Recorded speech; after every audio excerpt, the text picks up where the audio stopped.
одново Педро. Кейта па Меси, нова топка за Ибрахимовиќ, одново нема офсайд, има гол! Златан Ибрахимовиќ за аналите на Барселона, погодок во петтиот надпревар од стартот на неговиот ангажман на Камп Ноу и во актуелниот европски првак.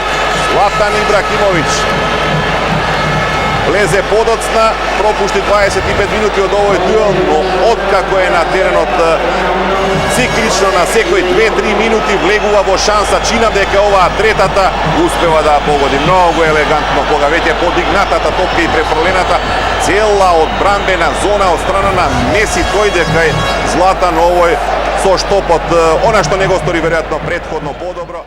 Славеше со 3-0 по терминот од 18 часот. На Барси се потребни уште 2 гола безпримен. Секако еве центар шут, одличен погодок на Пике. 2-0 за Барселона, 59-та минута. Ова е чинам прв контакт со топката за Пике. Влезе пред не повеќе од една минута Жерар Пике. Постигна гол со Расинг, нема офсайд, нема збор, можеби имаше некаков мал ситен прекршок таму во 16-тникот на пеналтикот од страна на Јаја Туре за да обезбеди простор. Но Перейро не свири ништо по дуелот на Велингтон и Јаја Туре, а Пике останува во чиста ситуација и реализира од